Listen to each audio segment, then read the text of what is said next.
Hey, what's up everyone? It's Lord Ryujin, your friendly neighborhood retro gamer here, bringing you another YouTube video.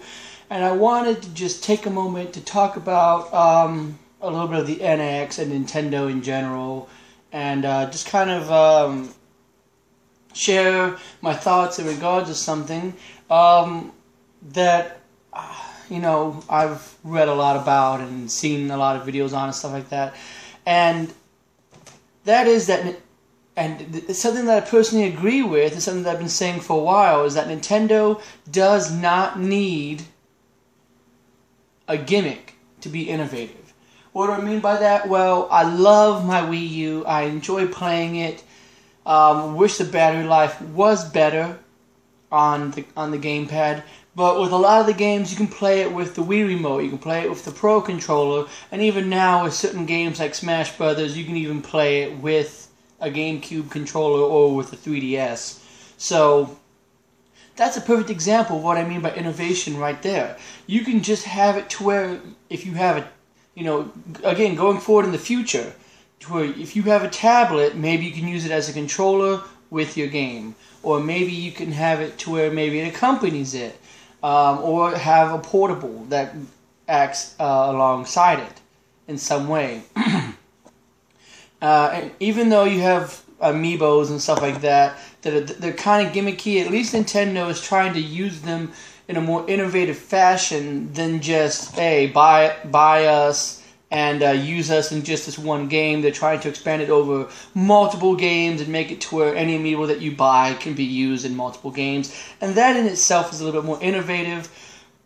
But then let's take a look back. We have the Wii, a very innovative system, very innovative controls. I love the precision that it gave with games like Metroid Prime 3.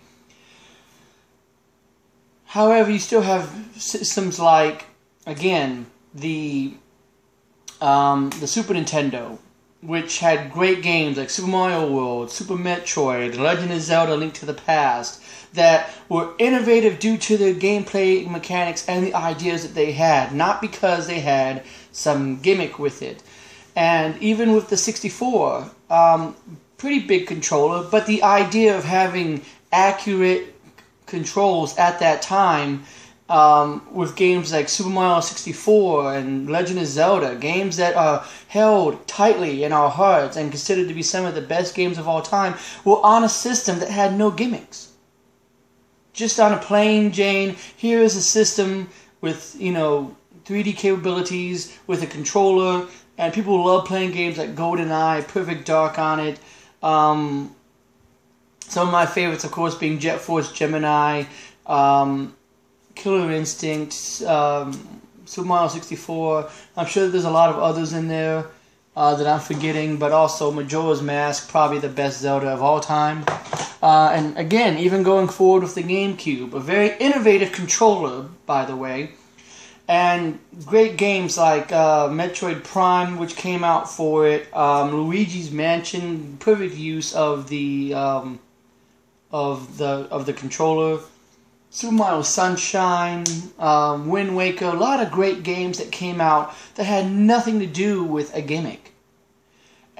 It's just as long as Nintendo keeps that process going forward, that thought, they can do whatever with the NX. They can give it a regular controller like what the Pro Controller is, which I recommend they do personally. I like the Pro Controller. It has great battery life. I love the feel of it, and I prefer it over the PS3, the 360 controller, everything. I prefer it as far as a regular controller. And then they can always throw in functionality, like I said, where you use your smartphone or a tablet of some kind to where if you want to still have the touchscreen capabilities, that can still be in there. I mean, let's take a look at games like Splatoon, for an example. A game that people griped and complained about because it didn't allow for the Pro Controller to be used. But if you think about it, if they take the Wii U's Pro Controller, throw a gyroscope capability in there, then you can play a Splatoon game or even the sequel to Splatoon with a regular controller. That has nothing to do with needing a gamepad. It's just how the game is played. And even if they throw in regular support to you use the right stick, it's still a fun game to play. and it's sweeping the nation, and it's very innovative to me, at least. And it, again, has nothing to do really with the gamepad. It's just that's the innovative idea that they had. And that's what I think Nintendo needs to focus on with this upcoming generation. Regardless of whether the NX launches in 2017, regardless of whether it launches in 2018, which is what I would like to see. Whether it's a portable, or console, or a hybrid, or whatever it is, that's what they need to focus on. Is just making sure that it is just an innovative thing that they use. For an example, if they decide to have it to where it is a cross of a portable and a console, then make it like the Vita and the PS4, to where you have a console that is a regular console with a regular controller and this, that, and the other, but you still have those innovative things in there, like maybe it has a tiny touchpad, or maybe it has a gyro thing in there, or whatever. But then the portable, with its touchscreen, can be the Wii U gamepad, essentially. It can be the thing that you use for off-TV play, for additional controls if you want, this, that, and the other. Ideas like that. Focus more on the games. You know, that's the only thing that I talk about. I sit here and I explain it over and over again, and I don't want it to sound like, you know, I'm bashing on anything like, oh, I hated the Wii. No, I love the Wii. And oh, you're just a Microsoft hater. I'm playing Halo Reach right now. You know, I don't hate Microsoft or Sony or any particular company. I see where the ideas come from. Even if something like the Atari Jaguar, I can see where they were trying to be innovative. But it comes down more to the games than it does anything else. Because you can throw out a funky controller all day long.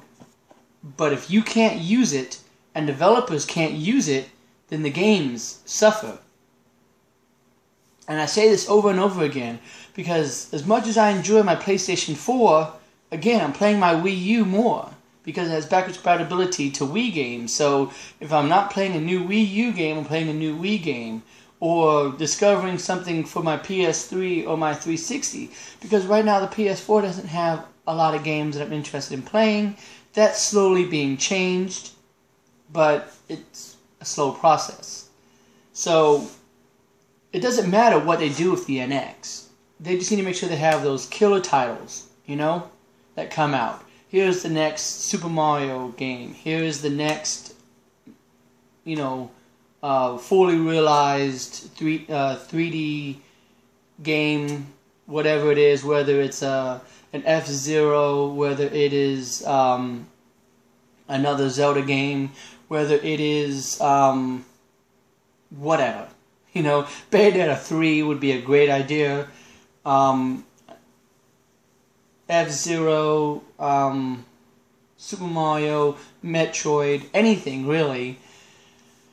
As long as they have the games, people will come. I mean, I've said this over and over again. People were talking about Doom and Gloom with the 3DS, for an example. But what happened? Super Mario 3D Land came out, and Mario Kart 7 came out. And then the 3DS started to make a turn for it. It had nothing to do with that technology. It had nothing to do with, hey, I do believe that the price drop did help a little, but it was more or less the fact that it didn't have a lot of games when it first came out. When the games started to come out for it, people loved the 3DS, and it started to sell a lot more. And that's the problem that the Vita faced, was other than the fact that it had maybe 2 games for it at launch, it didn't really get a lot of support in its games division, and it suffered. So, and that's what I feel is the problem is with the Wii U. It's slowly turning itself around. We have games like Xenoblade Chronicles X that's about to come out. Looking forward to getting my hands on that. And then, but with games like Star Fox Zero being delayed to next year, Zelda being delayed to next year, 2016 may be the year that the Wii U turns around, but again, at that point, people are going to be focusing more on the NX. So this is Nintendo's opportunity to step forward and say, not only do we have killer lineup coming for the Wii U and the 3DS, but here's the NX, and here's the games that are coming out for it as well. So you can choose whether you're a portable fan, a console fan, or you just want to play the next gen. Whatever it is, we got you covered. And that's really what I think. I think that Nintendo does not need a gimmick. They don't need to make it some fancy thing like a gamepad. They don't need to try and throw in full motion support. They don't even need to do VR technology. They just need to focus on making innovative games, and as long as they do that, they will be okay. And that's just my 2 cents on the matter, of course. Because even with something like HoloLens coming out and Project Morpheus coming out from PlayStation soon, all of that is nice. I will put that headset on, and I will play the PlayStation VR, and I will buy the HoloLens and really think, oh look, this is neat, I'm interacting with it. But if there's nothing to interact with, if there's no game to play, or at least not a killer app that makes me really want to go out and play it, then I'm not for it. Like, I'm looking forward to HoloLens, but so far all you've shown me is Minecraft. And no offense to Minecraft fans, but Minecraft is not my cup of tea. What else do you got? And I think that's one of the reasons why people love the consoles that they love. You have the PS2, which had a ton of games for it. Had nothing to do with the controller or the gimmick. It had a ton of great games. And as long as Nintendo focuses on that, regardless of whether they continue the Wii U line, they continue the Wii name with the next system, they go in a completely different direction, or whatever they do, as long as they continue to bring us those great games and be innovative in thought, be innovative in how they move forward with their games, not with their technology. Because it's great to be able to advance in the technology, but I've said this 1,000 times. If the games suck, it doesn't matter how pretty they look. I would rather have a game that looks like it came from the PlayStation 1 era or the Nintendo 64 era that is great and has me hooked, rather than play a gorgeous game that I just can't stand. Because it has happened. I love games like Dust. Not that big on graphics, but it's a great game. Super Metroid, fantastic game. Games like that and Portal are just examples of giving us good, innovative gameplay over having a game that looks super realistic. But I think I've rambled on far enough, and I think I've made my point, and I apologize if I bored any of you. Appreciate it if you watched it this long. I'm going to go sit down and rest. And just try to enjoy the rest of my day, and I hope that you do the same. Thanks for watching, and as always, I'm Lord Ryujin. Have a good one, and make sure that you put your 2 cents down in the comments below if you like, about what you think Nintendo can do. Whether they need to continue to focus on innovative ideas with their games, or they really just need to focus on making sure that their tech is there, or whatever. But I'll see you next time.